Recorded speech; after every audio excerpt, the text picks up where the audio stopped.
Setelah mendengar nama Tentara Perlindungan Nasional, wajah mereka menunjukkan ekspresi terkejut dan lega. Tubuh Ji Changhai tidak bisa menahan diri dan terhuyung. Ia tidak lagi sanggup menanggung tekanan psikologis yang begitu besar. Meskipun ia adalah komandan tertinggi di wilayah Timur Laut, tekanan psikologis yang luar biasa itu hampir menghancurkannya ketika ia hendak meluncurkan kematian cinta untuk membunuh jutaan tentara dan warga sipil di kota Vientiane bersama musuh.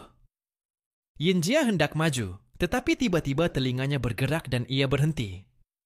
Di belakangnya, burung gagak emas yang kepalanya telah ditebas tiba-tiba bergerak. Daging dan darah di tubuh Jinwu meledak, dan Han Shanzuo merangkak keluar dari tumpukan daging dan darah itu. Daging dan darah yang terbentuk dari kekuatan super itu seketika berubah menjadi uap panas yang mengepul ke langit. Ternyata, ia tidak mengubah dirinya menjadi burung gagak emas, melainkan menjadi inti di dalam tubuh burung gagak emas itu. Oleh karena itu, pukulan berat yang diterima Jinwu sebenarnya tidak mengancam nyawanya. Namun, dari wajahnya yang pucat, terlihat jelas bahwa ia pun sangat kelelahan. Yin Jia memandangnya dengan penuh minat, lalu melirik ke bawah kakinya, dan menginjak tanah dengan kaki kanannya. Sebuah batu yang terlempar dari reruntuhan bangunan jatuh ke telapak tangannya. Yin Jia memandang Han Shanzuo, lalu menempatkan batu itu di antara ibu jari dan jari telunjuk kanannya. Dari sikapnya, tampak jelas bahwa ia hendak menggunakan batu biasa ini untuk mengakhiri hidup Han Shanzuo. Han Shanzuo terengah-engah. Gerakan yang baru saja ia lakukan, awalnya dimaksudkan untuk menyelamatkan diri, agar ia bisa pura-pura mati dan menipu musuh di saat genting. Namun hari ini adalah kota Vientiane, tanah kelahirannya sendiri. Jika kota Vientiane musnah, apa gunanya ia hidup? Maka ia lebih memilih mati sambil berdiri. Majulah! Han Shanzuo meraung, dan kekuatan supranatural yang kuat muncul dari tubuhnya. Meskipun ia tidak bisa lagi berubah menjadi bentuk burung gagak emas dalam waktu dekat untuk bertarung, namun itu bukan berarti ia lemah. Yin Jia memiringkan kepalanya, lalu dengan ibu jari tangan kanannya, ia menekan batu itu dengan kekuatan penuh. Batu itu langsung melesat menembus langit dengan kecepatan lebih cepat dari peluru meriam. Udara pun bergetar. Sulit dibayangkan betapa kuatnya sebuah batu kecil yang ditembakkan dari tangan mutan kelas kereta hitam. Han Shanzuo juga tidak bisa membayangkan bahwa tubuhnya yang penuh luka itu tidak lagi sanggup menahan serangan sepele dari mutan kelas kereta hitam. Tepat saat batu itu hendak menembus kepala Han Shanzuo, sebuah tangan yang kuat tiba-tiba terulur dan menggenggam batu itu dengan erat. Han Shanzuo menoleh dan memandangi pemilik tangan itu dengan heran. Bahkan Yin Jia pun terkejut. Di wilayah Timur Laut, hanya ada satu mutan kelas Ypsilon, dan tidak pernah terdengar ada yang kedua. Jadi, siapa orang ini? Han Shanzuo mendongak dan hanya bisa melihat wajah samping pria itu. Ia adalah seorang pria dengan seragam militer hijau tua. Seragam militer yang longgar itu menutupi tubuhnya yang tinggi dan kokoh tanpa membuatnya tampak gemuk. Topi militernya yang lebar menutupi setengah bagian wajahnya. Hanya dagunya yang tajam yang terlihat. Kau. Han Shanzuo sangat terharu hingga tak sanggup berkata-kata. Namun pada saat yang sama, ia juga sangat terkejut. Ia sama sekali tidak tahu siapa orang di depannya ini. Namun ketika melihat seragam militer hijau tua itu, hatinya tiba-tiba merasa damai tanpa alasan.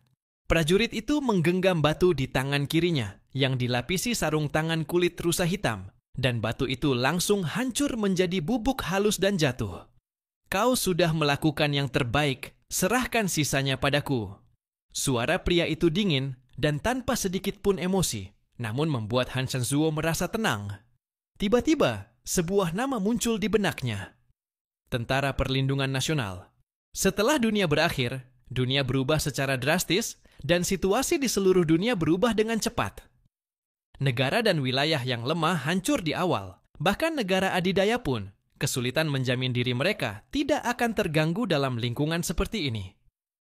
Begitu perang dimulai, siapapun di sekitarmu bisa menjadi musuhmu. Adapun negara Huaxu, ia dikelilingi oleh banyak negara kuat. Di pesisir tenggara negara Huaxu, armada Laut Columbia sedang berhadapan.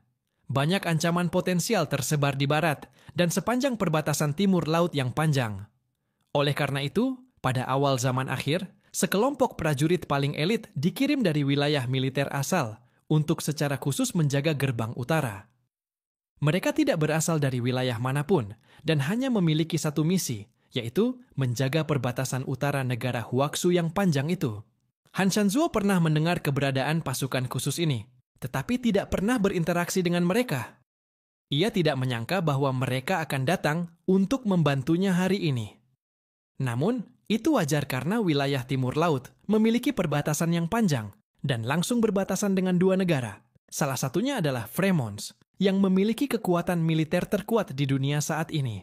Han Shanzuo menarik napas panjang, dan sebelum mundur ia berkata, "Saudara, dia adalah mutan tipe penguat. Kekuatannya luar biasa, setidaknya setara dengan tingkat kereta hitam. Kau harus hati-hati."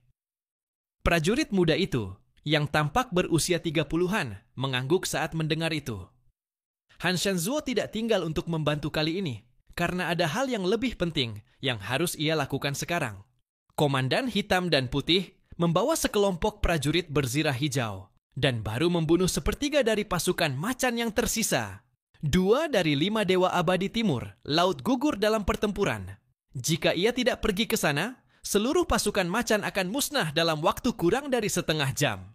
Setelah Han Shanzuo pergi, prajurit muda itu menyesuaikan sarung tangan kulit rusa hitamnya. Melalui topi militernya yang lebar, matanya yang hitam memancarkan niat membunuh yang mengerikan. Ia melangkah mantap, berjalan ke arah zirah perak, selangkah demi selangkah. Siapapun yang menyerang wilayah Tiongkok akan dibunuh tanpa ampun. Siapapun yang menyakiti rakyat Tiongkok akan dibunuh tanpa ampun. Siapapun yang mengacaukan hukum besi Tiongkok akan dibunuh tanpa ampun. Hari ini, semua monster yang datang ke sini, siapapun kalian, harus meninggalkan nyawa kalian di sini. Chen Xuanba, petarung terkuat dari Tentara Perlindungan Nasional, dengan pangkat Letnan Jenderal, dan Kaisar Hitam Zuansu, telah tiba. Yinjia memahami bahasa itu, dan ia memperlihatkan senyuman yang sangat sinis di balik topengnya.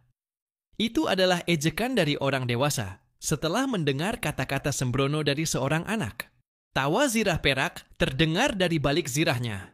Ia tertawa keras dan berkata, "Oh, kalau begitu, biarkan aku lihat apakah manusia masih punya sesuatu yang bisa membuatku senang." Tanpa sepatah kata pun, Chen Xuanba menghentakkan kaki kanannya ke tanah. Tanah di bawah kakinya hancur, dan aliran udara hitam keluar dari tubuhnya, menyelimuti seluruh tubuhnya seperti badai. Tawa Yinjia belum berhenti, namun di detik berikutnya, dengan krek, sisi kiri wajahnya mendapat hantaman yang sangat kuat. Lehernya terpelintir dalam posisi aneh, dan seluruh tubuhnya terlempar jauh. Boom! Zirah perak terlempar sejauh ribuan meter, dan baru berhenti setelah menghantam hamparan reruntuhan yang luas. Namun, dalam sekejap, Chen Xuanba muncul kembali. Tinju hitam, dengan kekuatan membunuh yang tak tertandingi, langsung mengarah ke dahi zirah perak. Di negara Huaxu, 2 distrik besar berada dalam keadaan darurat, dan kabar tentang serangan dari kekuatan tak dikenal telah menyebar hingga ke para pemimpin tertinggi masing-masing distrik. Orang pertama yang menerima kabar tersebut adalah Komandan Tertinggi Wilayah Barat Laut, seorang ahli tertinggi bernama Li Changgong, yang langsung menyikapinya dengan serius. Ia segera mengenakan pakaian, membuka peta seluruh kerajaan Huaxu, lalu mulai memeriksa wilayah dan waktu terjadinya serangan. Yang pertama diserang adalah Armada Laut Columbia di Pelabuhan Neon. Yang kedua adalah kota Donghai di wilayah Donghai. Target ketiga adalah kota Fengtian di wilayah Timur Laut. Berdasarkan waktu dan target, musuh sepertinya menyerang dari laut. Jadi hampir bisa dipastikan bahwa ini adalah ulah peradaban bawah tanah dari Qingdao Wugu. Aku tak menyangka bahwa makhluk-makhluk itu akan keluar dan secara aktif menyerang umat manusia. Apakah karena umat manusia terlalu sering beraktivitas di dekat sana dan telah beberapa kali memasuki wilayah tersebut untuk melakukan eksplorasi hingga memicu kemarahan mereka? Li Changgong dengan cepat menebak hubungan sebab akibat dari peristiwa ini. Ketika manusia pertama kali menemukan keberadaan peradaban bawah tanah, mereka merasa takut dan panik, namun kemudian berubah menjadi serakah. Mereka menganggap peradaban bawah tanah sebagai harta karun yang luar biasa, dan tanpa ragu terus melakukan eksplorasi dan invasi, mendambakan lebih banyak sumber daya bawah tanah, serta sumber dewa dan roh pengorbanan yang bisa memperkuat para mutan. Namun, mereka semua melupakan satu hal. Manusia memang bisa menyerang peradaban misterius, bahkan menghancurkan negara Nash, seperti yang dilakukan wilayah barat daya. Tetapi peradaban misterius yang memiliki kekuatan lebih besar juga bisa melawan. Bahkan bisa menghancurkan kerajaan umat manusia. Li Changgong duduk di kursi besar, matanya tajam dalam lamunan. Aku tidak tahu seberapa besar medan perang ini akan berkembang. Tetapi berdasarkan situasi saat ini, wilayah berikutnya yang akan diserang seharusnya adalah wilayah Jiangnan, lalu wilayah Shengjing. Wilayah barat laut adalah yang paling jauh dari laut dan seharusnya paling aman. Bahkan jika diserang, akan menjadi yang terakhir. Namun, aku tetap harus mempertimbangkan skenario terburuk. Saat memikirkan hal ini, ia langsung memanggil seluruh pejabat tinggi militer. Aktifkan siaga merah, seluruh wilayah barat laut bersiap untuk bertempur. Chang'an, kerahkan seluruh pasukan taring serigala dan bersiap menghadapi musuh. Setelah perintah Li Changgong dikeluarkan, sirene berbunyi di setiap sudut wilayah barat laut, terutama di kota Chang'an.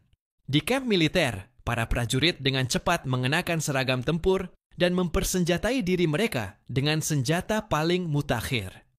Lalu pasukan keluar dan membentuk formasi pertempuran demi formasi pertempuran, muncul di setiap sudut kota Chang'an seperti kawanan semut.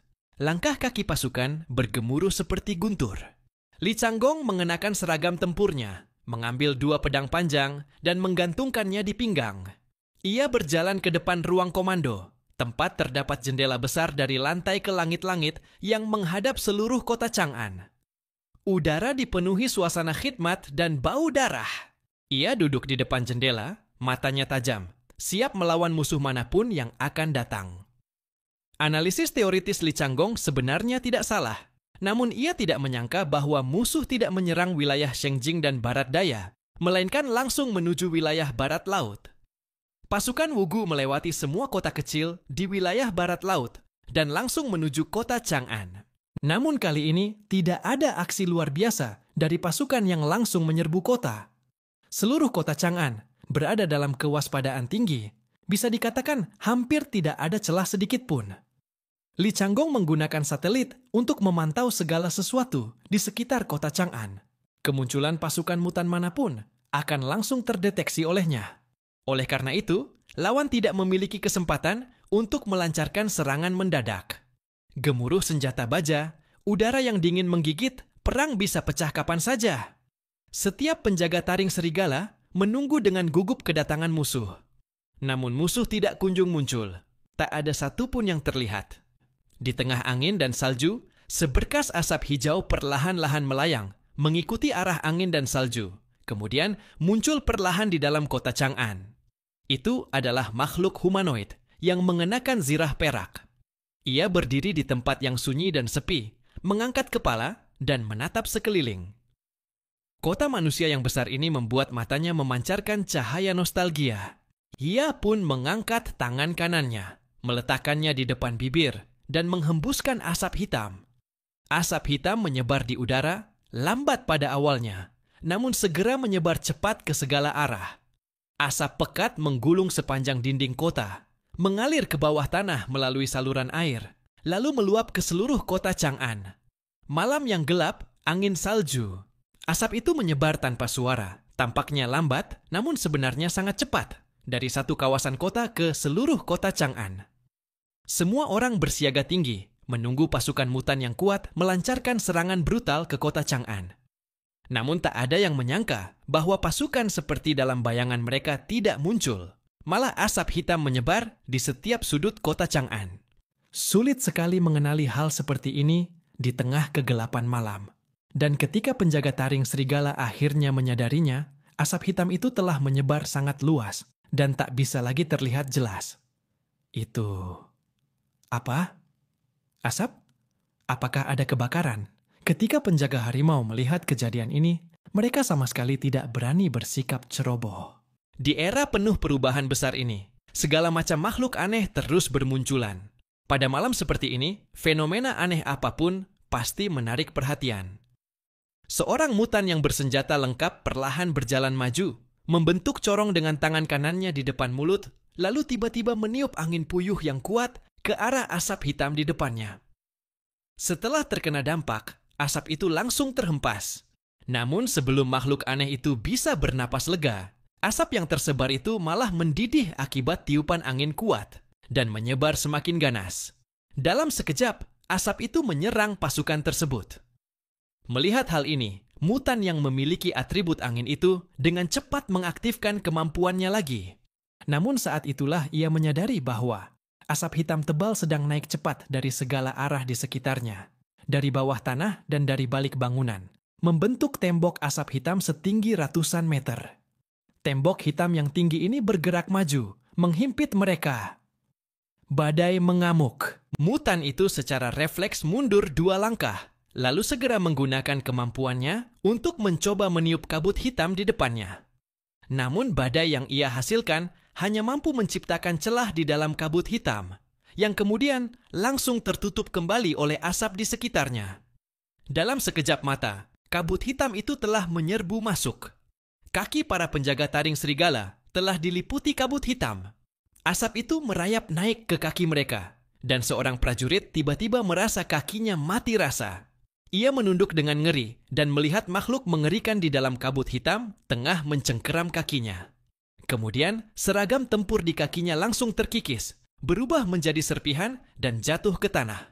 Kabut hitam menyelimuti kakinya, dan hanya dalam sekejap, kakinya berubah menjadi abu-abu, kering, dan kurus. Ah! Sebuah jeritan ketakutan keluar dari mulutnya. Tetapi jeritan itu hanya berlangsung kurang dari 2 detik sebelum asap hitam yang tebal menyelimuti seluruh tubuhnya. Tak lama kemudian, tubuhnya benar-benar layu dan berubah menjadi patung abu-abu yang kering berbentuk manusia. Dia bukan satu-satunya korban. Jeritan serupa terdengar dari segala arah. Dimanapun kabut hitam lewat, semua mutan terbunuh dan berubah menjadi patung abu-abu yang kering, seperti batang pohon mati. Namun, sesaat setelah mereka mati, suara pop terdengar dari tubuh mereka. Kulit jenazah mereka retak, dan tiba-tiba, bunga-bunga merah cerah muncul dari tubuh mereka yang layu, mekar dengan tiba-tiba, dan indah di tengah malam. Setelah bunga merah itu mekar, lebih banyak asap hitam menyembur keluar. Dibutuhkan waktu kurang dari 5 menit sejak kabut hitam pertama kali terdeteksi hingga pertumbuhannya yang cepat menyebar ke seluruh kota Chang'an. Alarm berbunyi di seluruh kota Chang'an, dan arus informasi darurat terus-menerus masuk ke telinga Li Changgong. Komandan, musuh menyerang. Musuh menggunakan serangan berupa asap aneh. Seluruh kota Chang'an dipenuhi benda ini. Ketika Li Changgong mendengarnya, ia sudah melihat kabut hitam yang menutupi seluruh kota. Bahkan di tengah malam yang paling gelap, kabut hitam itu sangat jelas terlihat karena warnanya lebih gelap dari malam itu sendiri. Li Changgong tidak menunjukkan kepanikan sedikit pun. Ia perlahan bangkit dari kursinya dan menekan 2 pedang panjang di pinggangnya dengan kedua tangan. Seluruh pasukan, dengarkan perintah. Serang, bunuh semua penjajah. Di bawah tempat duduk Li Changgong, 5 dewa perang tingkat atas telah bersiap. Siap, Komandan. Setelah kematian Dewa Perang Langit Cheng Lanlan, generasi kedua segera mengisi kekosongan itu. Tidak ada yang tak tergantikan. Akan selalu ada orang baru yang naik ke tampuk kekuasaan. Dan bukan hal yang sulit untuk membina mutan kuat dengan sumber daya dari wilayah tersebut.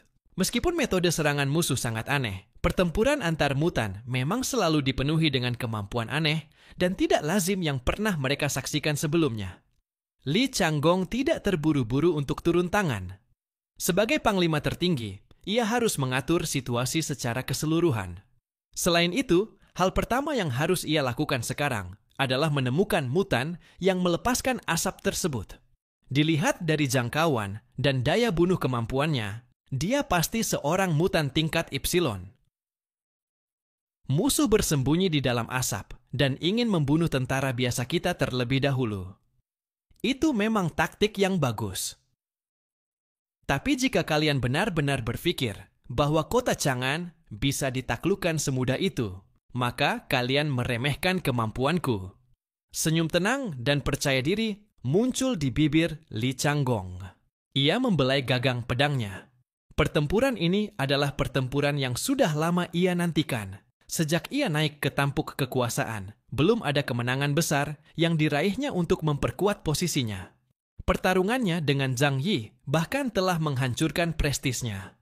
Jadi, ia memutuskan untuk menggunakan pertempuran melawan invasi asing ini, agar rakyat di seluruh wilayah barat laut benar-benar tunduk padanya.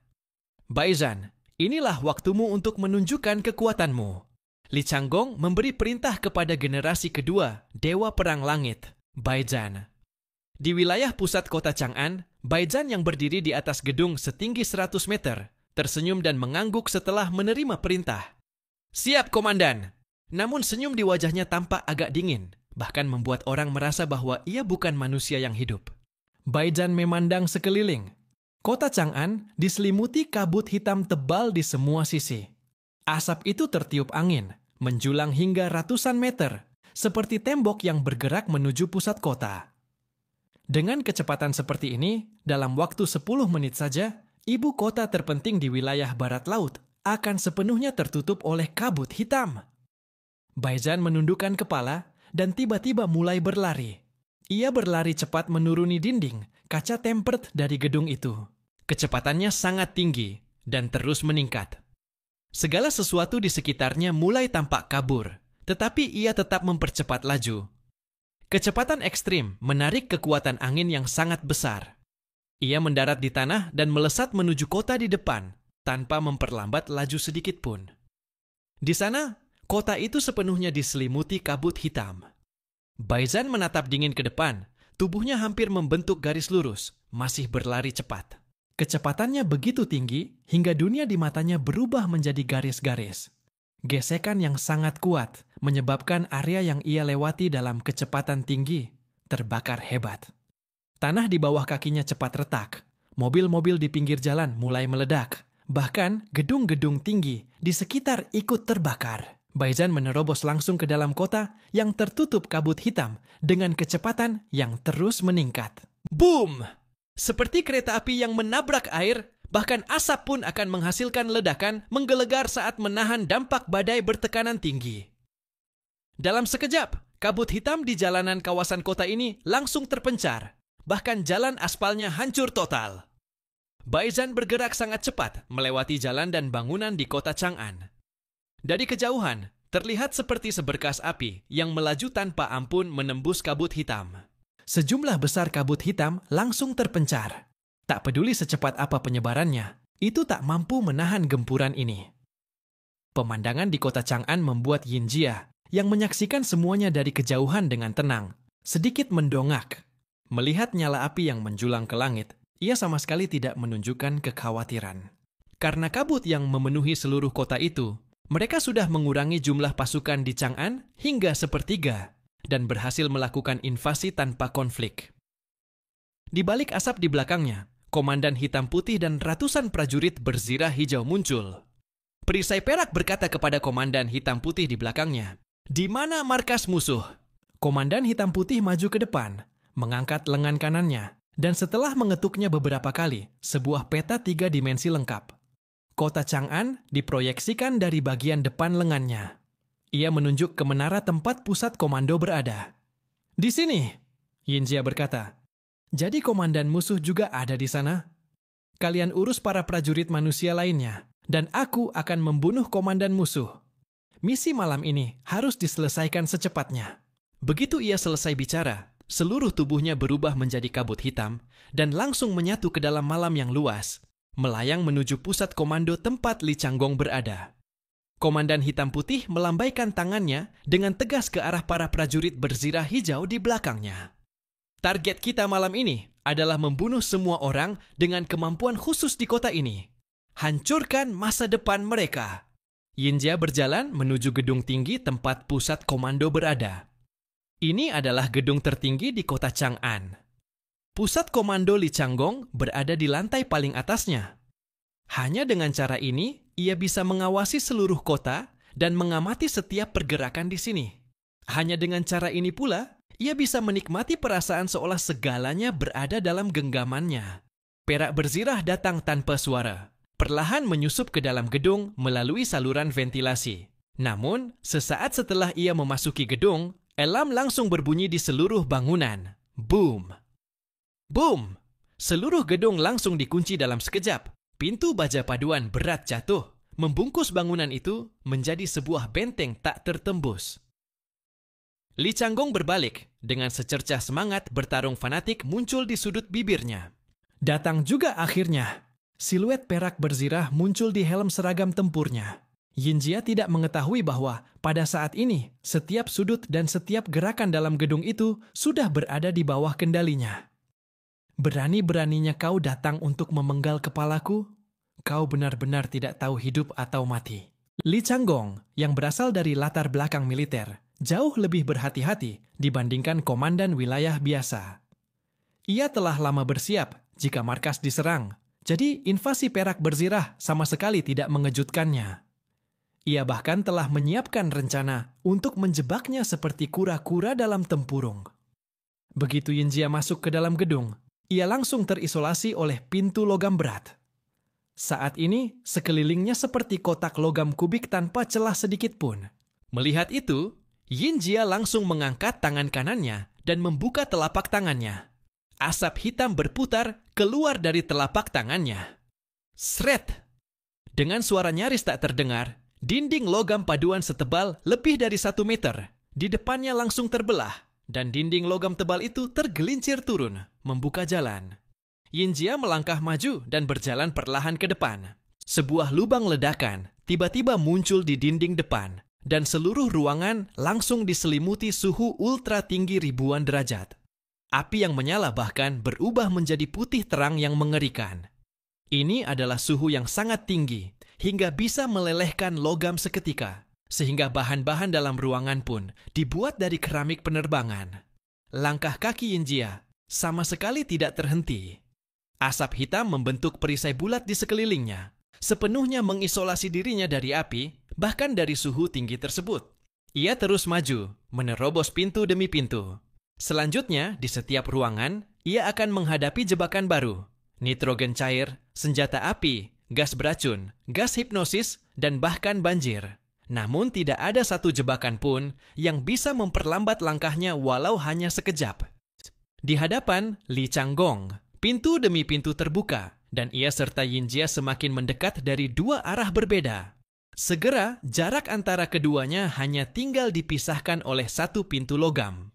Yinjia mengangkat tangannya, dan asap hitam terkondensasi di telapak tangannya, hendak menembus pintu logam di depannya. Li Changgong perlahan mengangkat kepalanya dengan senyum haus darah di bibirnya. Ia tiba-tiba mencabut pedangnya dan menebas pintu logam di depannya. Dua pedang panjang bersilangan di udara, dan sebuah tebasan berbentuk salib menerobos udara. Akulah kehendak langit. Semua pikiran pun akan tertebas. Pintu logam tidak bergeming sama sekali, tetapi zirah perak di baliknya tiba-tiba terpotong menjadi beberapa bagian. Crack! Sebuah tanda X besar muncul di baju zirah bagian dadanya, dan tubuhnya hancur menjadi 4 bagian. Untuk pertama kalinya, ekspresi terkejut muncul di wajah Yinjia. Ia tidak menyangka bahwa zirah yang menempel erat di tubuhnya begitu rapuh. Crash! Zirah yang hancur jatuh ke tanah, namun tubuh perak berzirah berubah menjadi kepulan asap dan lenyap, lalu kembali terkondensasi menjadi satu. Boom! Pintu logam di depannya terbuka, dan Li Changgong muncul di hadapan Yinjia dengan 2 pedang di tangannya. Tidak, mungkin perak berzirah sudah harus disebut dengan nama lain saat ini. Karena zirahnya telah dihancurkan oleh 2 tebasan pedang Li Changgong, wujud aslinya pun terlihat. Ia adalah makhluk humanoid merah setinggi 3 meter, dengan mudah menundukkan pandangan ke arah Li Changgong. Dibandingkan dengan manusia, kulit merahnya dipenuhi sisik padat, dan ia memiliki ekor panjang serta tebal di belakangnya. Yang paling mencolok adalah belasan tonjolan, seperti tanduk di kepalanya. Ini bukan manusia. Apakah ini makhluk dari dunia bawah? Li Changgong sedikit mengernyit. Mengapa berbeda dengan yang pernah kutemui sebelumnya? Di bawah pegunungan Qinling, naga putih yang ia temui memiliki kepala ular dan tubuh manusia, serta bisa berubah menjadi manusia. Tampaknya mereka berasal dari 2 ras yang berbeda. Li Changgong tertawa. Tak peduli siapa kau, begitu datang ke sini, jangan harap bisa pergi. Ia langsung bergerak ke depan Yinjia, lalu menebas dengan kedua pedangnya secepat kilat. Tubuh perak berzirah kembali terpotong-potong, namun segera berubah menjadi asap dan berkondensasi lagi di tempat lain. Serangan yang begitu kuat, tampaknya tak bisa ditahan. Mata perak berzirah menunjukkan sedikit rasa penasaran. Sayang sekali kemampuan ini tidak mempan padaku. Li Changgong juga menyadari bahwa kemampuan lawannya adalah mengubah tubuh menjadi asap, jenis kekuatan yang sangat sulit diatasi dengan kemampuannya. Ia mengernyit, dan di saat yang sama, ia menyadari bahwa lawan sudah sangat siap menghadapi wilayah barat laut. Yinjia mengangkat tangan kanannya. Asap hitam terkumpul di telapak tangannya, lalu dengan cepat berubah menjadi bilah tajam yang menusuk ke arah Li Changgong. Li Changgong mengangkat tangannya dan menebas dengan pedangnya, langsung membelah bilah asap itu. Yinjia tidak panik. Asap hitam mulai mengumpul lagi di tangan kanannya. Lalu, asap itu meledak dan berubah menjadi garis-garis liar di udara, seperti sayap kupu-kupu yang berterbangan cepat. Pergilah. Dengan kibasan tangan Yinjia, ratusan serangan menyapu Li Changgong dari segala arah. Li Changgong menyeringai, lalu mencabut kedua pedangnya. Tak peduli sekuat apapun serangan asap itu, di bawah kemampuan, akulah kehendak langit. Tidak ada yang tak bisa dipotong. Bahkan serangan sekalipun. Yinjia menatap Li Changgong, dan setelah berpikir sejenak, ia membuka mulutnya dan menyemburkan segumpal besar asap hitam ke arah Li Changgong. Masihkah pedangmu mampu menebas serangan seperti ini? Bagaimana mungkin asap setipis itu bisa dipotong dengan pedang?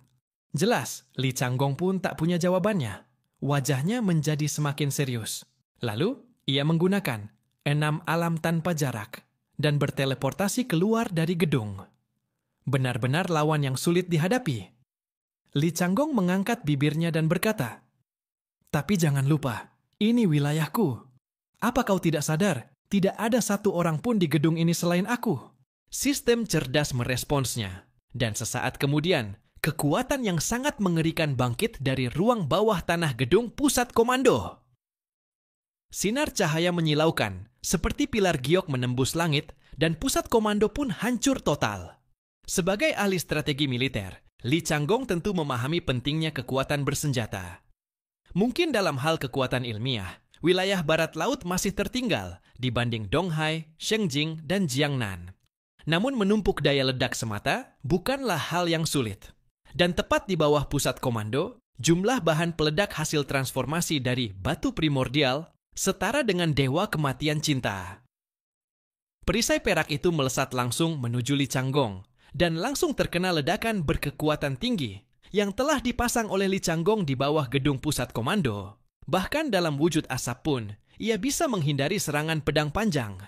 Namun, serangan besar-besaran yang tidak membedakan sasaran ini pasti akan mengenainya meski dalam bentuk asap. Kobaran api yang menjulang ke langit menerangi seluruh kota Chang'an. Bahkan dari jarak ratusan kilometer, orang masih bisa melihat api yang membumbung ke langit dan awan jamur yang terbentuk dari ledakan kembang api yang perlahan naik. Komandan Hitam Putih memimpin sekelompok prajurit berzirah biru dan mulai menerobos ke medan pertempuran yang penuh pembantaian. Misi mereka adalah mengutamakan pembasmian semua kekuatan perlawanan di sini dan menjadikan wilayah barat laut sebagai daerah tanpa organisasi sepenuhnya. Mereka tahu bahwa orang terkuat di pihak musuh adalah komandan tertinggi Li Changgong dan ia pasti akan dihadang oleh zirah perak. Tidak, lebih tepatnya, dibunuh. Mereka memiliki kepercayaan penuh terhadap jenderal mereka. Kemudian, sisa manusia biasa yang ada jelas bukan tandingan mereka. Komandan Hitam Putih memimpin sekelompok prajurit berzirah hijau dan dengan cepat menerobos kobaran api Baizhan, menyerbu ke arah pengawal taring serigala di daerah inti. Tanpa mereka ketahui, saat Li Changgong membunyikan tanduk perang, seluruh kota Chang'an telah berada dalam siaga penuh, menantikan kedatangan mereka. Setelah asap menghilang, mereka pun muncul di hadapan pengawal taring serigala. Di atas gedung tinggi, Xiao Li, dewa perang di antara manusia, berdiri di tengah angin dan salju, menatap tanah dengan tajam. Melalui sistem satelit yang mencakup seluruh kota, kini dimungkinkan untuk mengunci lokasi musuh dengan akurat. Namun, ia juga bisa melihat dengan jelas betapa mengerikannya kekuatan para prajurit lembah kabut itu. Hampir setiap prajurit lembah kabut berzirah biru memiliki kekuatan yang sebanding dengan mutan tingkat kapten. Pihak musuh memiliki ratusan prajurit berzirah biru dengan level ini. Jika bukan karena keuntungan geografis kota Chang'an yang ia kuasai, dan seandainya pertempuran terjadi di alam terbuka, ia nyaris tidak bisa membayangkan bagaimana menghadapi pasukan yang begitu mengerikan. Namun, untungnya, ini adalah Chang'an. Xiaoli menarik napas dalam-dalam dan berkata dingin, "Mari kita mulai, bunuh semua penjajah ini." Di sisinya, makhluk humanoid yang bengkok merangkak dengan keempat kakinya, mulutnya menganga lebar. Lehernya memanjang lebih dari 1 meter, membuatnya tampak seperti menara daging. Dewa Perang Kutub Utara. Chen Jiahao, nama kode kemampuan. Kekuatan tembakan tertinggi. Jika seseorang ingin mendapatkan kekuatan tertinggi, ia harus fokus pada satu aspek kemampuannya dan meninggalkan yang lainnya. Kemampuan Chen Jiahao seperti itu. Kemampuan bertarung jarak dekatnya lemah, dan jeda antar dua serangan jarak jauhnya juga sangat lama. Jika itu pertarungan 1 lawan 1, ia bahkan bisa langsung dibunuh oleh mutan dengan indeks kemampuan hanya 5.000 poin. Namun, selama ia mendapatkan perlindungan yang cukup sempurna dalam formasi tempur, ia dapat mengerahkan kekuatan yang luar biasa. Energi mengerikan dengan cepat berkumpul di dalam tubuhnya. Tubuhnya mulai memerah dan menghangat, mengeluarkan gelombang panas yang menyengat. Lehernya yang sepanjang 1 meter bahkan mulai tampak transparan karena terlalu panas. Boom! Kekuatan itu membentuk peluru meriam berwarna merah darah di mulutnya, lalu tiba-tiba menyembur keluar melalui leher panjangnya. Ia berubah menjadi sinar cahaya panjang dan sempit dan meluncur ke arah pasukan Wugu yang menyerang. Komandan Hitam Putih merasakan kekuatan besar ini untuk pertama kalinya. Bahkan ia harus berhenti sejenak dan merentangkan tangannya ke depan. 2 pusaran angin mengerikan berkumpul di telapak tangannya, lalu membentuk dinding perisai setinggi lebih dari 1.000 meter. Perisai angin. Tembakan artileri berkekuatan tembak pertama itu langsung menghantam perisai pertahanan tingkat Y, dan ledakannya berlangsung selama beberapa detik sebelum benar-benar menghilang. Cahaya merah menghilang dari langit dan bumi, dan Chen Jiahao jatuh ke dalam keadaan lemah. Ia berkata dengan wajah serius, "Pihak musuh masih memiliki mutan tingkat Y. Aku butuh waktu 10 detik untuk mengisi ulang. Sekarang giliran kalian semua." Ekspresi Dewa Perang Tanah, Chiyukun, Dewa Perang di antara manusia Xiaoli, dan Dewa Perang Kutub Selatan, Di Fei yang berdiri di sisinya berubah menjadi sangat serius. Serangan dari 2 mutan tingkat Y, ditambah ratusan mutan tingkat kapten. Pertempuran ini akan menjadi krisis terbesar dalam sejarah kota Chang'an. Xiaoli berbalik dan memberikan senyum penuh keyakinan kepada mereka. "Tapi kita pasti akan melindungi semuanya. Itu sudah pasti." Ia menyemangati rekan-rekannya dengan cara ini, karena sekarang mereka tidak punya jalan untuk mundur. Kota Chang'an adalah pangkalan mereka. Di kejauhan, meskipun Komandan Hitam Putih berhasil menahan tembakan Chen Jiahao, ia juga terdorong mundur oleh kekuatan besar itu, dan mundur 2 atau 3 langkah. Ia menggoyangkan tangannya, lalu menengadah dengan sedikit rasa terkejut, memandang ke arah keempat orang itu. Mampu melancarkan serangan yang bisa mengguncang mutan kelas Y hanya dengan kekuatan kelas Delta, jelas merupakan kemampuan yang luar biasa. Menarik. Komandan Hitam Putih menyeringai, lalu memberi isyarat kepada para prajurit berzirah hijau di belakangnya untuk menyebar. Karena kemampuan lawan adalah meriam, maka menyebar dan mengepung dari segala arah jelas merupakan pilihan terbaik. Komandan Hitam Putih sendiri sedikit membungkukkan tubuh, lalu melompat ke depan dan menyerbu. Saat ia bergerak, angin kencang langsung menyapu jalanan. Semua bangunan di sekitarnya diterpa badai. Cat dinding dan kaca pecah seketika, bahkan beberapa bangunan ambruk. Ia ingin menyerang mereka secara langsung dan melihat seberapa kuat manusia lemah ini. Musuh melancarkan serangan dan pengawal taring serigala juga siaga penuh.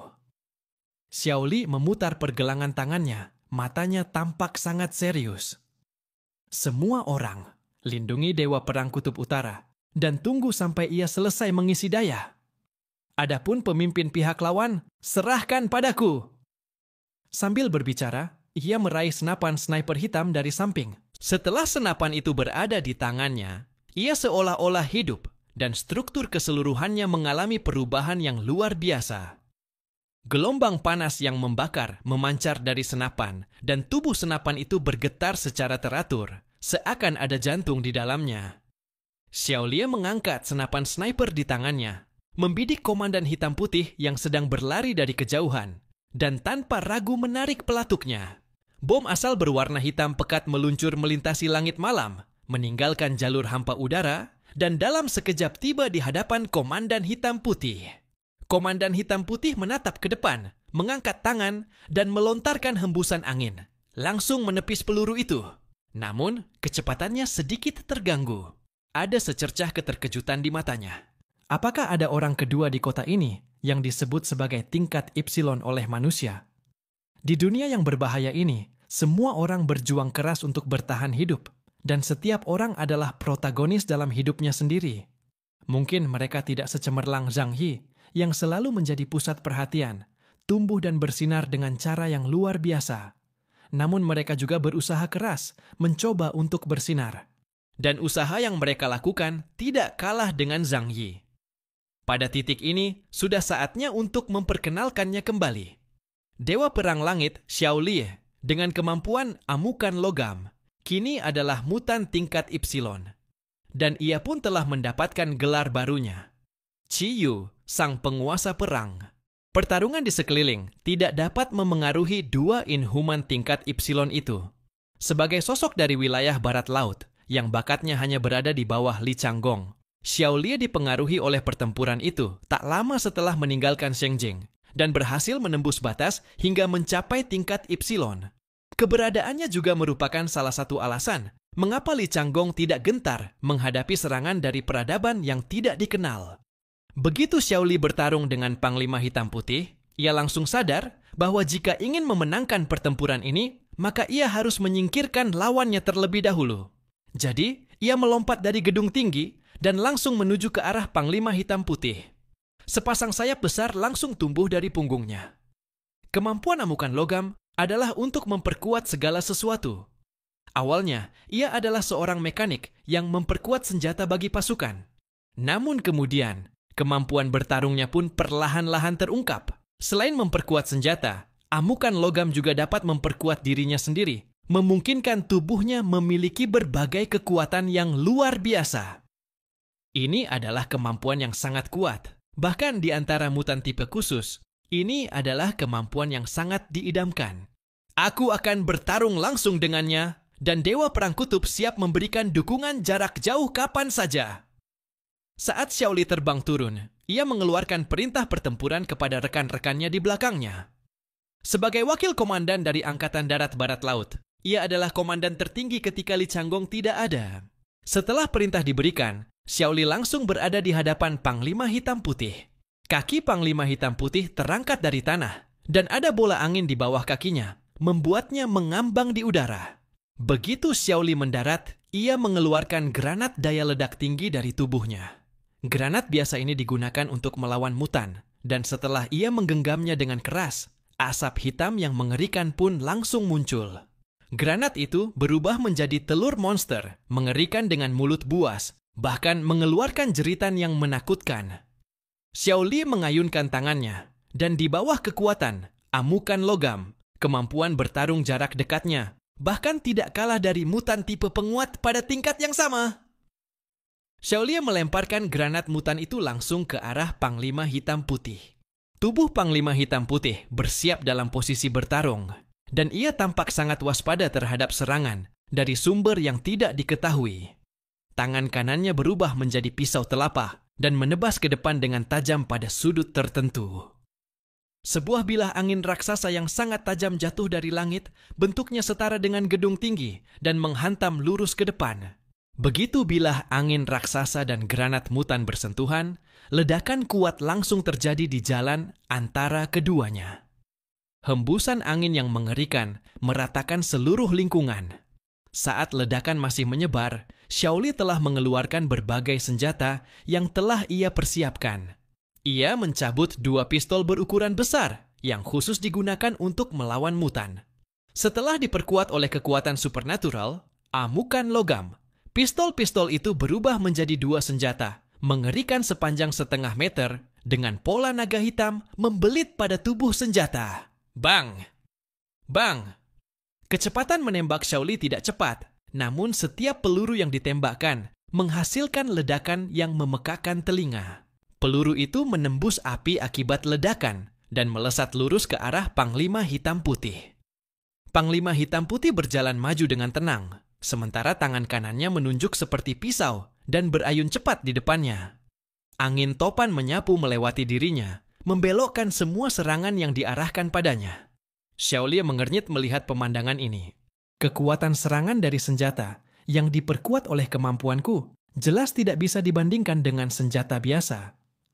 Tapi dia bisa menangkisnya dengan begitu mudah. Sepertinya memang masih ada celah dalam tingkat kekuatan supernatural. Ia menggerakkan sayap di belakangnya dan tiba-tiba terbang ke udara. Pada saat yang sama, ia mengeluarkan perintah kedua melalui sistem cerdas.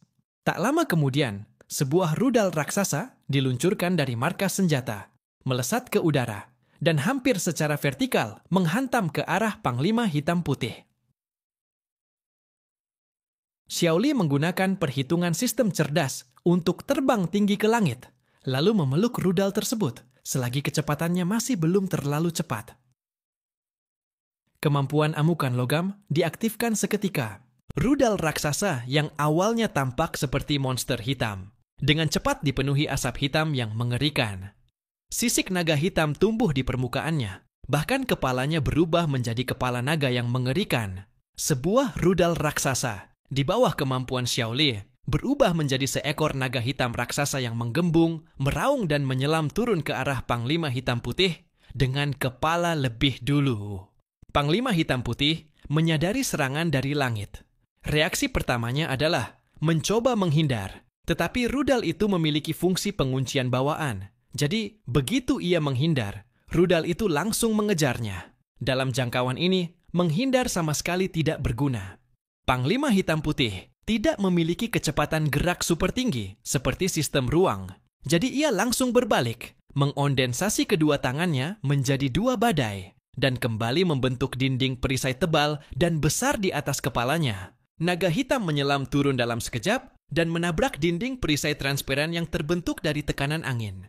Tabrakan sederhana memicu ledakan dengan kekuatan yang mengerikan. Daya ledak rudal ini cukup untuk menghancurkan 5 jalan. Ini adalah senjata tingkat strategis. Setelah diperkuat oleh Xiaoli, kekuatannya meningkat beberapa tingkat. Oleh karena itu, kekuatan ledakan ini begitu besar, hingga bahkan Xiaoli sendiri harus mengevakuasi diri jauh-jauh sebelumnya. Gelombang demi gelombang ledakan menghantam perisai angin Panglima Hitam Putih dan benar-benar berhasil menembus pertahanannya.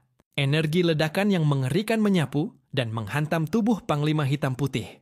Dalam sekejap, tubuhnya terlempar dengan keras. Xiaoli baru saja hendak memberi selamat pada dirinya karena telah berhasil. Tetapi setelah melihat lintasan terbang Panglima Hitam Putih, ia tiba-tiba menyadari ada yang tidak beres. Sosok lawannya tidak tampak kacau di udara, bahkan terlihat sangat tenang. Apakah dia sedang mencoba mengurangi tekanan dan menggunakan kekuatan angin? Kemampuan Panglima Hitam Putih adalah mengendalikan badai, dan Xiaoli sudah melihatnya. Tanpa ragu, ia segera mengeluarkan perintah kepada pasukan bersenjata. Rudal kedua, tembak!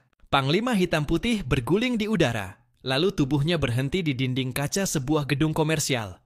Crack! Meskipun ia berusaha mengendalikan kekuatannya, kaca di bawah kakinya tetap retak. Hal ini menunjukkan bahwa menahan serangan dari rudal raksasa yang diluncurkan oleh Xiaoli tidak sepenuhnya tanpa usaha. Namun tak lama kemudian, serangan kedua dari Xiaoli pun akan datang. Rasa meremehkan terhadap manusia di mata Panglima Hitam Putih akhirnya lenyap. Ia sadar bahwa jika terus mempertahankan sikap sebelumnya dan menganggap lawan sebagai domba yang siap disembelih, maka sesuatu yang serius bisa benar-benar terjadi di sini. Sepertinya aku harus menganggapmu serius. Boom! Terdengar suara berat di langit seperti gemuruh. Tetapi tidak ada kilatan petir di langit malam yang gelap. Namun awan gelap tebal mulai berkumpul di langit. Begitu padat hingga hampir menutupi seluruh kota terbesar di wilayah barat laut. Badai mulai terkumpul di langit. Di negara Huaxu, banyak wilayah berada dalam keadaan darurat. Kota Shengjing. Komandan tertinggi yang baru, Meng Yuanjun, memanggil semua pejabat tinggi pada malam hari dan bahkan memerintahkan Zhen Yuanzi Zongyue yang sedang menjaga lembah Wuyu untuk kembali demi memperkuat pertahanan kota Shengjing. Sebagai kota pertama di kerajaan Huaxu, tempat ini tidak boleh jatuh. Di kuil bumi, Shang Dawen berjaga di luar tirai mutiara Guanlong Yue dengan ekspresi serius dan tatapan tajam di balik kacamata tanpa bingkai yang transparan. Saat ini, Meng Yuanjun menopang dagunya dengan satu tangan dan sedikit mengernyit. Karena pada saat ini, meskipun kota Shengjing belum diserang, permintaan bantuan dari berbagai wilayah telah diterimanya. Namun saat ini, keputusan untuk memberikan bantuan atau tidak jelas merupakan pertanyaan yang sangat sulit.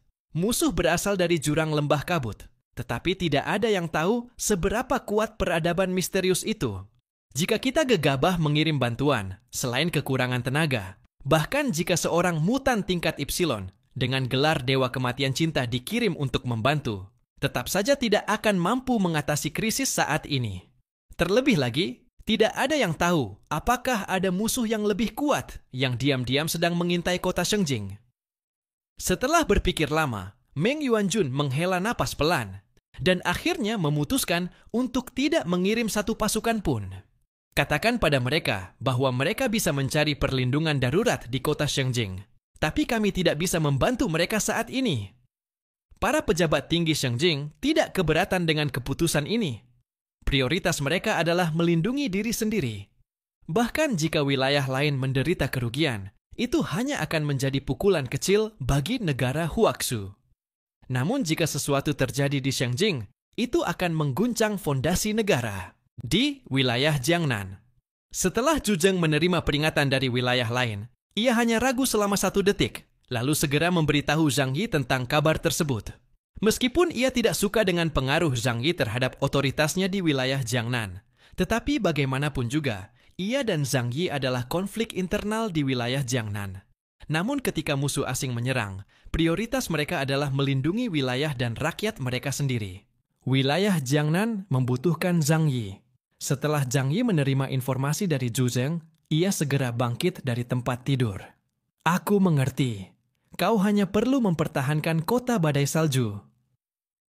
Zhuzheng berkata dengan cemas, tapi kami membutuhkan bantuanmu sekarang. Jika musuh menyerang wilayah Jiangnan, mereka pasti akan menyerang kota badai salju terlebih dahulu. Hal ini telah dikonfirmasi di wilayah lain.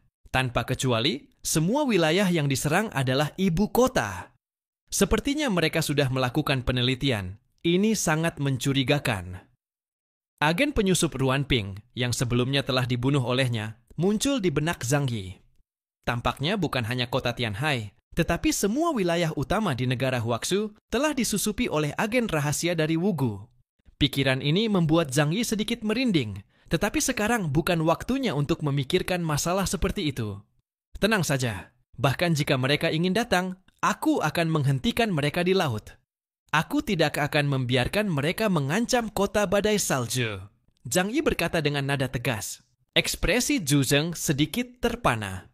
Ia mengira Zhang Yi akan mempertimbangkan untung rugi dalam waktu lama sebelum memberikan jawaban dan mengajukan banyak permintaan. Sekaligus. Namun di luar dugaan, Zhang Yi ternyata sudah memiliki rencana seperti itu.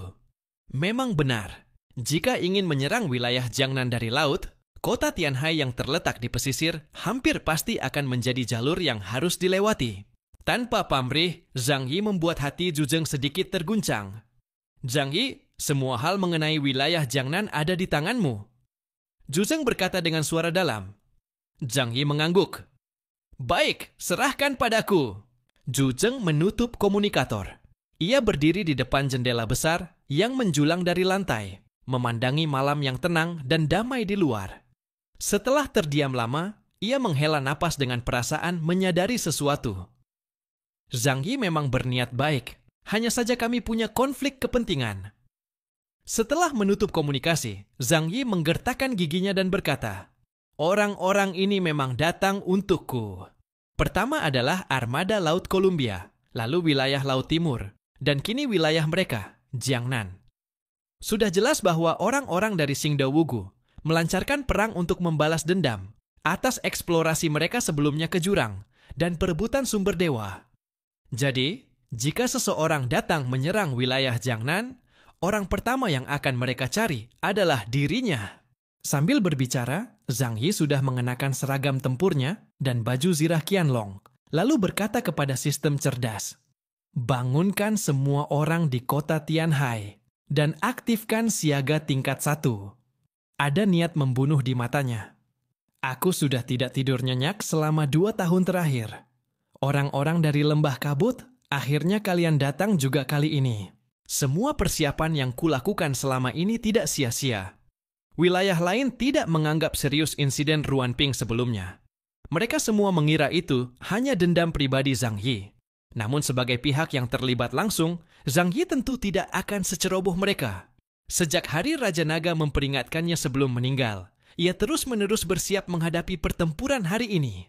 Dan hari itu akhirnya tiba. Saatnya melepaskan simpul di hatinya selama 2 tahun ini. Di seluruh kota Tianhai, semua orang dibangunkan secara bersamaan. Latihan telah dilakukan berkali-kali, jadi ketika memasuki status siaga tingkat 1, semua orang bergerak hampir secara naluriah. 3 markas besar di kota Tianhai segera diblokir secara menyeluruh. Orang-orang biasa dan mutan tingkat rendah ini memang tidak berguna dalam perang. Mereka adalah tenaga kerja dan benih masa depan kota Tianhai, dan harus dilindungi. 3 markas besar ditutup dan semua orang dipindahkan ke bawah tanah.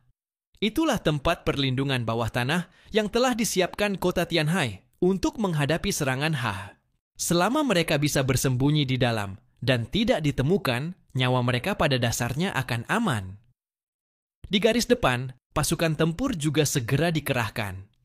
Di atas lautan hitam, seorang pria berbaju zirah perak memimpin pasukan tempurnya dan terbang dengan cepat menuju kota Tianhai. Mereka dilengkapi dengan senjata canggih yang dapat menghindari teknologi radar manusia saat ini.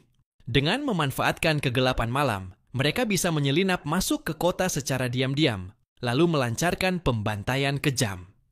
Zirah perak terbang ke depan dan peta topografi 3 dimensi kota Tianhai ditampilkan di helmnya. Target kali ini ada di kota ini. Dia telah membunuh mata-mata Zhang Yi. Menurut intelijen, dia memiliki kemampuan yang sangat spesial. Misi dari atasan adalah menangkapnya hidup-hidup. Yinja memastikan target misi kali ini dan meningkatkan kecepatan terbang. Namun saat melewati laut, ia tiba-tiba menunduk. Di lautan gelap, ada sebuah perahu nelayan tua yang mengapung. Yinja mengabaikan kapal kecil yang tampaknya tidak memiliki tanda-tanda kehidupan itu dan terus terbang maju. Namun ia tidak menyadari bahwa sebuah kamera di kapal itu memancarkan cahaya merah samar, telah merekam sosok mereka. Hal-hal yang paling sederhana seringkali adalah yang paling sulit untuk dicegah. Dengan kota Tianhai sebagai pusat, dalam radius laut seluas 300 mil, hanya dibutuhkan beberapa ratus kapal kecil seperti itu, atau titik jangkar di pulau, dan terumbu karang untuk membentuk blokade pengawasan seluruh wilayah laut. Setelah pertarungan antara Zhang Yi dan Raja Naga, ia menyadari keterbatasan teknologi modern dalam menghadapi orang-orang luar biasa. Mereka tidak berada di pesawat atau kapal, sehingga radar tidak berpengaruh pada mereka, dan satelit pun tidak dapat mengunci sosok individu kecil di tengah luasnya lautan. Oleh karena itu, alat kuno seperti kamera justru menjadi yang paling berguna. Dengan memanfaatkan kemampuan analisis dari sistem cerdas, selama target mencurigakan muncul, maka alarm akan langsung menyala dan memberitahu Zhang Yi. Terlebih lagi hari ini, Zhang Yi telah menerima pemberitahuan dari Zhu Zheng. Pihak lawan lebih dulu menuju wilayah Laut Cina Timur, yang memberi Zhang Yi sedikit waktu untuk bersiap. Ia membangunkan semua orang di dalam tempat perlindungan dan mengatur mereka untuk melaksanakan tugas sesuai rencana yang telah ditentukan. Kemudian, sendirian, ia menaiki lantai paling atas dari tempat perlindungan itu. Tempat perlindungan tersebut kini telah berubah sepenuhnya.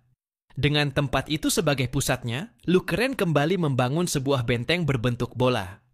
Jenis penghalang pertahanan baru yang diciptakan dari kombinasi batu pelindung dan logam dapat secara efektif menghalau serangan dari para mutan. Bahkan untuk seorang Inhuman tingkat Epsilon akan membutuhkan usaha besar untuk menembus lapisan pertahanan ini. Di dalam penghalang ini terdapat berbagai fasilitas pertahanan, dan setiap penyusup akan merasakan betapa liciknya desain para pembuatnya. Zhang Yi langsung menuju ke puncak benteng yang tingginya lebih dari 50 meter. Dengan angin malam yang cukup kencang berdesir. Zhang Yi berdiri di sebuah platform dan menggunakan perangkat komunikasi untuk berbicara dengan Lu Keren. Musuh telah muncul dalam radius 300 mil dari wilayah laut di sekitar kota Tianhai. Bersiap untuk menyerang. Baik, kakak. Aktifkan sniper pertahanan kota. Lu Keren mulai mengoperasikan panel kendali di bawah. Tak lama kemudian, sebuah lubang persegi terbuka di platform di depan Zhang Yi, dan sebuah monster mekanik raksasa perlahan muncul dari bawah. Itu adalah sebuah meriam aneh, menjulang dari dasar, panjangnya lebih dari 10 meter, namun larasnya tidak setebal meriam biasa, dengan kaliber hanya sekitar 130 mm. Dan ketika seluruh tubuh senjata itu muncul dari bawah, tampak jelas bahwa bentuknya menyerupai senapan runduk.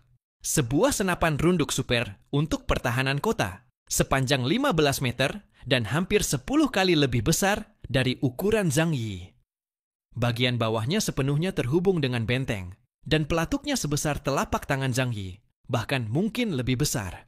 Tidak ada magasin peluru, tetapi di bawahnya terhubung dengan tangki energi Yuanshi raksasa. Zhang Yi pernah memikirkan sebuah pertanyaan.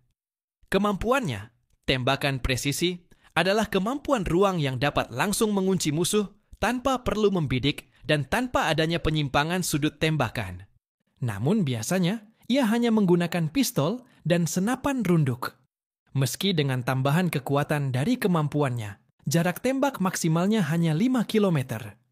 Lalu, bagaimana jika senjata yang digunakan jauh lebih kuat?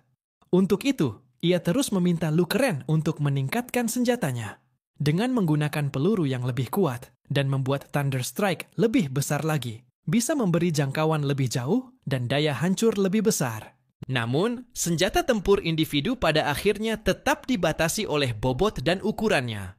Jadi, bagaimana jika senjata itu adalah senjata pertahanan kota yang bersifat tetap menggunakan sistem pengisian energi Yuanshi terbaru sebagai media serangan, menggunakan penguncian satelit untuk pelacakan jarak jauh, dan kemudian dikombinasikan dengan kemampuan Zhang Yi?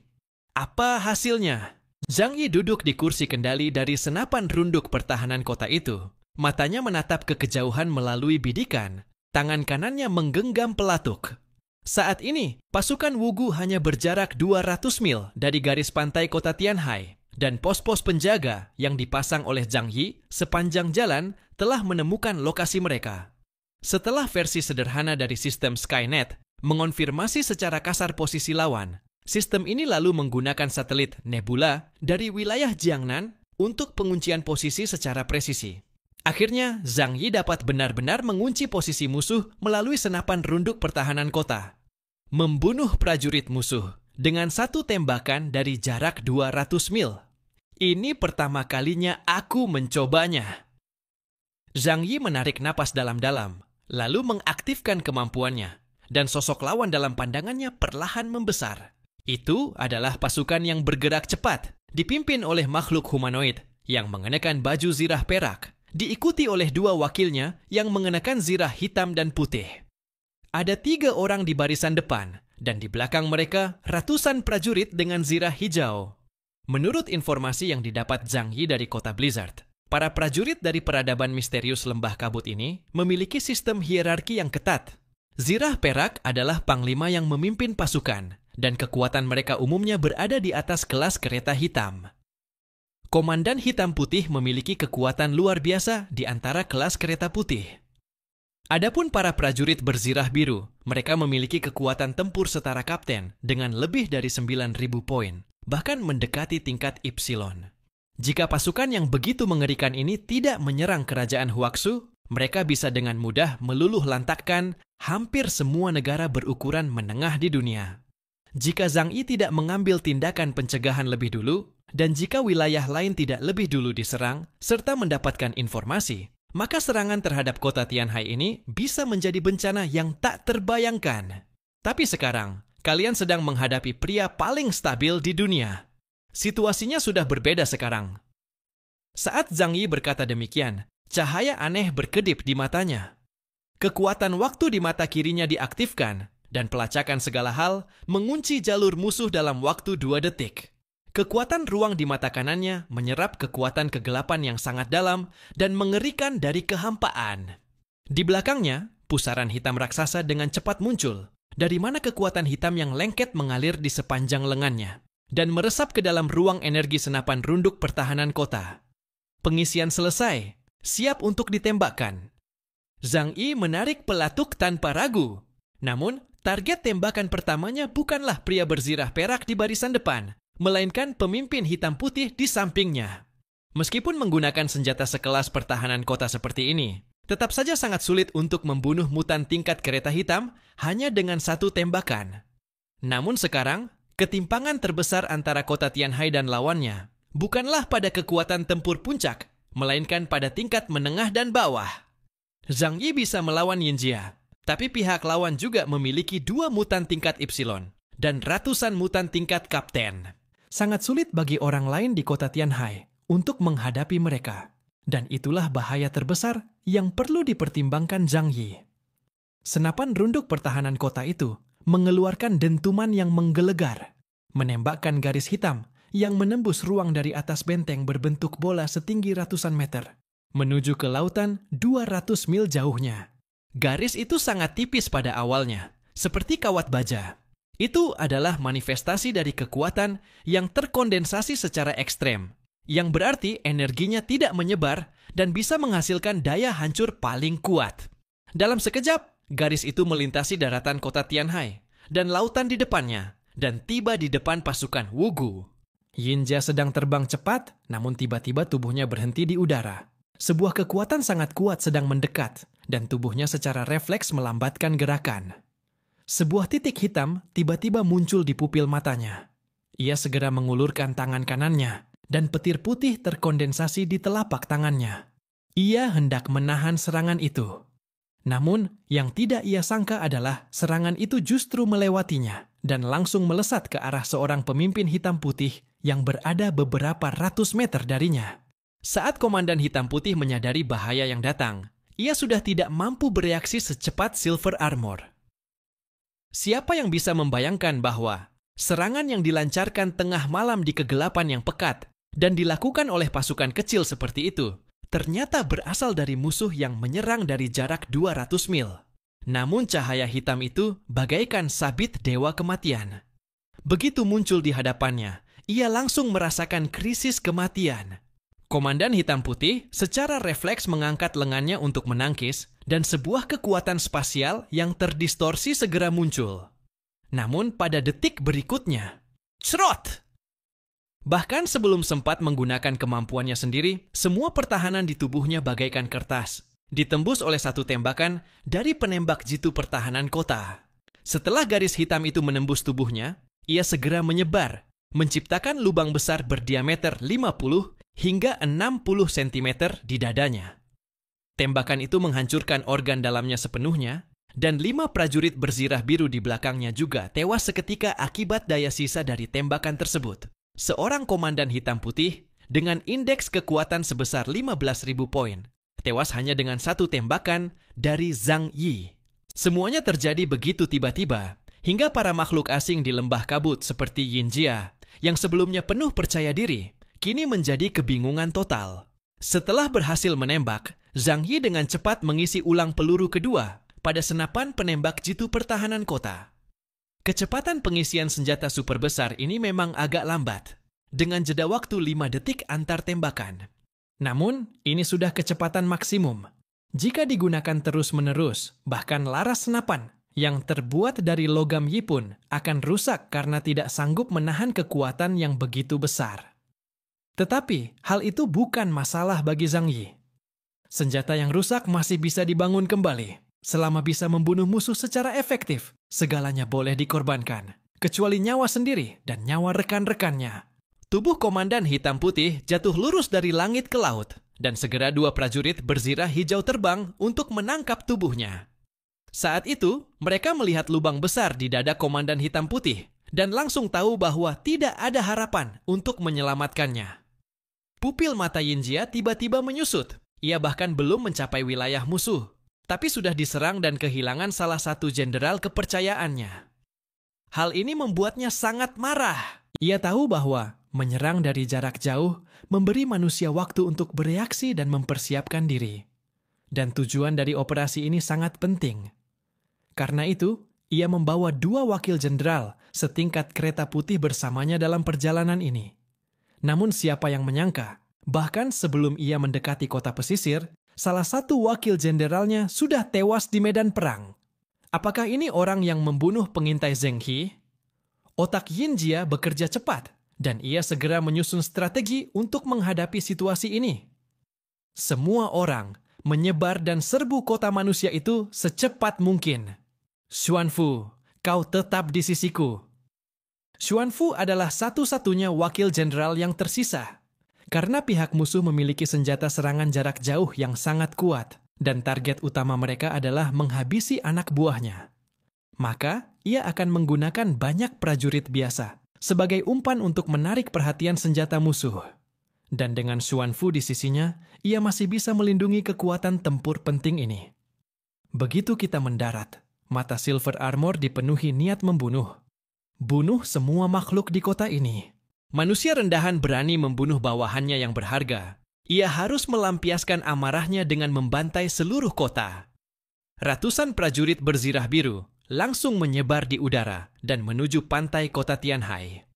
Pemimpin hitam putih Xuanfu mundur beberapa meter di udara dan mengikuti Yinjia dari belakang dengan ketat. Mereka bergerak maju dengan kecepatan lebih tinggi, seakan hendak menghancurkan segalanya. Namun Zhang Yi sama sekali tidak gentar. Saat ini adalah perang hidup dan mati. Entah musuh yang akan dimusnahkan, atau kota Tianhai, bahkan seluruh wilayah Jiangnan yang akan hancur total. Serangan pertama berhasil, membunuh satu pemimpin setingkat kereta putih. Hasil ini sudah sesuai dengan ekspektasinya. Jika bahkan hal itu tidak bisa ia capai, maka kekuatan yang dimilikinya sekarang hanyalah lelucon. Namun, ia juga sadar bahwa membunuh satu pemimpin hitam putih lainnya adalah hal yang tidak realistis. Jadi, pada detik berikutnya, ia mengarahkan senjatanya ke arah Yinjia. Sebelum mereka mencapai kota Tianhai, kurangi sebanyak mungkin jumlah pasukan mereka. Sejak zaman dahulu, dalam perang pengepungan, pihak yang bertahan selalu memiliki keuntungan dari segi lokasi. Selama periode sebelum Yinjia tiba di kota Tianhai, ia hanya bisa dipaksa bertahan dari serangan Zhang Yi. 10 detik kemudian, peluru kedua dari senapan penembak jitu. Pertahanan kota telah terisi penuh. Fungsi pelacakan total mengunci pergerakan Silver Armor dan langsung menembakkan tembakan. Cahaya hitam pekat kembali menembus ruang dan meluncur menuju dada Yinjia. Kecepatannya tak terbayangkan, melintasi jarak jauh dalam sekejap dan tiba di hadapan Yinjia. Hal pertama yang dipikirkan Yinjia saat melihatnya adalah menghindar. Tetapi ia sedang terbang dalam kecepatan tinggi. Dan ketika ia berbelok secara tiba-tiba, seolah gerakannya sudah diprediksi, Yinjia akhirnya memilih untuk tidak menghindar. Karena jika ia melakukannya, komandan hitam putih di belakangnya kemungkinan besar akan terkena serangan. Ia mengangkat tangan kanannya dan mengepalkan tinjunya di udara. Bola petir yang sangat kuat terbentuk di telapak tangannya.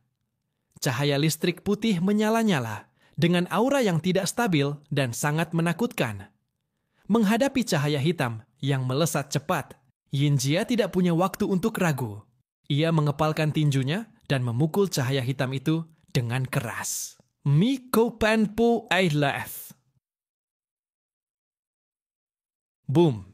Di atas lautan, terdengar suara seperti guntur, dan arus listrik yang mengerikan meledak dari tinjunya. Lautan di bawah tidak sanggup menahan energi sekuat itu, dan ombak mengamuk naik ke langit. Cahaya hitam bertabrakan langsung dengan arus listrik kuat. Dua kekuatan yang sama sekali berbeda saling berbenturan, dan ekspresi Yinjia berubah menjadi sangat serius.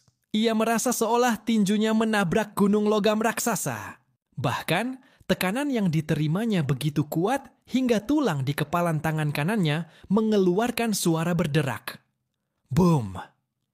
Dua kekuatan meledak dan Yinjia, sebagai pihak yang menahan serangan secara langsung, justru terlempar ke belakang. Tubuhnya terjatuh ke laut dan meluncur di permukaan air sejauh ribuan meter, memercikan ombak setinggi ratusan meter. Akhirnya ia berhenti, lalu tubuhnya kembali terbang tinggi ke angkasa. Ia menarik napas dalam-dalam dan secara refleks melihat ke arah tangan kanannya. Zirah perak yang menutupi tangan kanannya kini hancur, memperlihatkan kepalan tangannya yang berlumuran darah. Memang cukup kuat, sepertinya informasi yang diperoleh sebelumnya keliru. Lawan ini ternyata adalah pengguna kemampuan serangan jarak jauh yang sangat kuat. Namun, berdasarkan kejadian sebelumnya, ia tidak bisa menggunakan kemampuan ini tanpa batas. Akan ada jeda waktu antar serangan. Kalau begitu, selama aku mampu menahan serangan berikutnya dan mendekati tubuh utamanya, maka aku akan masuk ke ritmeku. Yinjia mengepalkan tinjunya dan menatap dingin ke arah garis pantai di kejauhan. Armor perak secara langsung menahan serangan yang dilancarkan Zhang Yi menggunakan senapan sniper pertahanan kota. Meskipun ia terpental dan mengalami beberapa luka, namun luka tersebut tidaklah serius. Ia terus terbang dengan kecepatan tinggi menuju kota Tianhai bersama para komandan hitam putih. Yinjia menduga bahwa karena lawannya adalah mutan yang unggul dalam serangan jarak sangat jauh, maka kemampuan bertarung jarak dekatnya pasti tidak terlalu kuat. Selama dia berhasil mendarat di kota Tianhai, mereka akan sepenuhnya memasuki wilayah kekuasaannya. Dalam arti tertentu, penilaiannya tidaklah salah. Zhang Yi memang bukan mutan yang unggul dalam pertarungan jarak dekat. Namun ia tidak tahu bahwa serangan jarak jauh hanyalah minat Zhang Yi. Sedangkan keahlian utamanya adalah serangan balik defensif. Ia telah menghabiskan waktu beberapa tahun untuk membangun benteng ini di kota Tianhai, semata-mata untuk pertempuran hari ini. Melalui satelit, Zhang Yi dapat melihat dengan jelas para prajurit berzirah biru yang menyerang kota Tianhai dari segala arah. Ia hanya berpikir selama 0,1 detik sebelum akhirnya membatalkan niat menggunakan sniper pertahanan kota untuk membunuh mereka. Eksistensi di tingkat seperti itu tidak layak baginya untuk menghabiskan peluru berharganya. Hua, Liang Yue, kalian maju dulu. Zhang Yi mengeluarkan perintah tempur. Langsung abaikan wilayah lainnya, pertahankan perimeter benteng, dan bersihkan para prajurit rendahan itu. Sedangkan orang yang paling merepotkan di pihak lawan, serahkan padaku. Saat ini, banyak orang berada di dalam benteng, termasuk Bai Li Changqing dan Wu Di, serta 29 anggota penuh dari pasukan Fu Ying. Namun Zhang Yi tidak berniat membiarkan mereka ikut serta dalam pertempuran ini. Alasannya sederhana. Kekuatan mereka semua masih terlalu lemah. Jangankan ikut bertempur, bahkan bertarung satu lawan satu saja akan sangat sulit bagi mereka. Adapun Paman Yu, dengan dukungan mecha dari Lu Keren, ia memiliki kekuatan untuk melawan para prajurit berzirah biru itu. Namun, jumlah musuh terlalu banyak dan tetap saja akan sangat berisiko jika harus turun langsung ke medan pertempuran. Tidak perlu membiarkan dia muncul, begitu pula dengan Fatishu. Mereka belum mampu bermain di level atas. Liang Yue sudah mengenakan satu set pakaian tempur lengkap dengan baju zirah hitam membalut seluruh tubuhnya. Tubuhnya tampak sangat proporsional, seperti seekor macan tutul yang gesit. Meskipun dibandingkan pria tubuhnya terlihat sedikit teramping, namun tidak diragukan lagi daya ledak yang terkandung dalam tubuhnya sangat kuat. Di tangan kirinya, Liang Yue memegang pedang Tang, Long Ming, yang telah dimodifikasi oleh Lu Keran, dan di pundaknya bertengger seekor kucing belang hitam yang sedang memejamkan mata dan tampak mengantuk. Namun mata Hua menyipit membentuk celah, memancarkan niat membunuh seekor binatang buas. Gadis dan kucing itu tiba di tepian luar benteng. Mereka tidak langsung menyerang, melainkan bersiap dan menunggu perintah lebih lanjut dari Zhang Yi. Zhang Yi tidak melakukan hal lain, kecuali menunggu proses pengisian daya ketiga dari sniper pertahanan kota selesai. Dengan kecepatan terbang armor perak, setelah serangan ini, kemungkinan besar ia tidak akan memiliki kesempatan lagi untuk menembakkan sniper tersebut. Namun semua itu tidak penting, karena sniper pertahanan kota sudah memberikan nilai strategis yang sangat tinggi. Armor perak semakin mendekat dan hanya berjarak kurang dari 50 mil dari garis pantai. Zhang Yi menarik pelatuk sniper pertahanan kota untuk ketiga kalinya, dan cahaya hitam mengerikan menembus kota Tianhai dan meluncur menuju Yinjia. Kecepatannya masih begitu tinggi hingga sulit untuk dihindari, dan pilihan Yinjia pun tidak berubah. Ia tetap menggunakan petir kuat untuk mengurai kekuatan cahaya hitam itu secara langsung. Laut mengamuk, gelombang naik ke langit, dan kilatan petir memenuhi langit menyinari pesisir kota Tianhai. Namun semua itu diiringi oleh keheningan yang mematikan. Yinjia kembali terpental sejauh ribuan meter, dan tangan kirinya hancur berlumuran darah. Namun ia sama sekali tidak peduli dengan luka ini, karena setelah serangan ini, ia akan mendarat di kota Tianhai. Para prajurit berzirah biru tiba lebih dulu dan mencapai medan pertempuran. Mereka tidak perlu khawatir akan serangan Zhang Yi, sehingga pergerakan mereka lebih cepat. Setelah tiba di kota Tianhai, hal pertama yang mereka lakukan adalah mencari secara membabi buta tanda-tanda keberadaan makhluk hidup. Zhang Yi telah menembak mati salah satu pemimpin hitam putih. Hal ini membuat mereka sangat marah dan ingin menebus rasa malu ini dengan darah. Namun setelah mendarat, mereka terkejut mendapati bahwa kota ini begitu sunyi dan mati. Mereka mengira akan menemui banyak pejuang manusia yang melakukan perlawanan seperti pasukan lainnya, dan mereka telah siap untuk membunuh. Namun yang tak terduga, serangan yang sudah disiapkan itu bagaikan pukulan ke kapas. Kota Tianhai memang sejak awal jarang penduduknya, dan kini setelah menyerap beberapa penduduk luar, populasinya hanya mencapai 80.000. Selain itu, Zhang Yi sudah mempersiapkan segalanya sejak awal, dan saat ini mereka semua bersembunyi di tempat perlindungan sedalam 100 hingga 200 meter di bawah tanah. Bagaimana mungkin para penjajah ini bisa menduga hal itu? Namun tak lama kemudian, mereka membuat sebuah penemuan.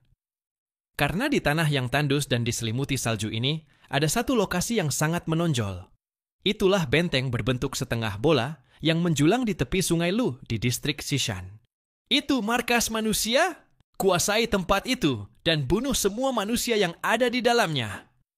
Setelah saling berkomunikasi, para prajurit berzirah biru segera mencapai kesepakatan dan bergegas menuju benteng perlindungan tersebut. Pada saat ini, Yinjia juga telah tiba di kota Tianhai. Kakinya menapak di tanah keras dan tangannya berlumuran darah. Namun sudut bibirnya melengkung membentuk senyuman aneh. Ia mengangkat kepala dan menatap ke kejauhan, ke arah pengguna kekuatan manusia yang telah menyerangnya. Dalam jarak ini, lawannya tidak punya kesempatan lagi untuk menyerangnya. Bunuh semua manusia di sini. Setelah Yinjia mengucapkan itu, ia tiba-tiba menghentakkan kakinya, lalu melesat ke udara dan terbang tinggi menuju arah benteng. Ia terus naik ke langit, mencapai ketinggian ribuan meter, dan terus terbang naik. Awan tebal mulai berkumpul di langit. Ia menunjuk ke langit dengan satu tangan, dan kilatan petir putih berkelip di ujung jarinya. Zhang Yi meletakkan sniper pertahanan kota, dan berkata kepada Lu Keran, "Simpan itu." Lu Keran, yang berada di ruang kendali pun, menyimpan sniper pertahanan kota ke dalam benteng. Zhang Yi menyipitkan mata, menatap ke atas, ke arah pria berzirah perak yang melayang di langit, dan perlahan mengangkat tangan kanannya. Segala hal dalam semesta, 3.000 dunia. Cara bertarungnya adalah tetap tenang menghadapi segala perubahan situasi. Apapun serangan yang kau gunakan terhadapku, kau harus terlebih dahulu menembus penghalang ruang yang memisahkan dua dunia. 3.000 gerbang dimensi raksasa langsung menutupi area di atasnya. Yinjia berdiri di langit setinggi puluhan ribu meter, dikelilingi awan cumulonimbus setebal gunung. Kilatan listrik perak berkilat di ujung jarinya, dan seolah dipanggil olehnya, aliran listrik dalam awan pun bergerak seperti ular perak. Armor perak melayang di udara dengan kedua tangan terangkat tinggi. Panggil petir. Guntur bergemuruh, dan aliran listrik dari segala penjuru datang menghampiri. Seperti ular-ular perak yang tebal, melesat dengan cepat menuju armor perak. Itu adalah kekuatan ilahi paling murni, memiliki energi yang sangat menakutkan dan kuat. Suatu eksistensi yang ditakuti dan dihormati oleh seluruh makhluk hidup.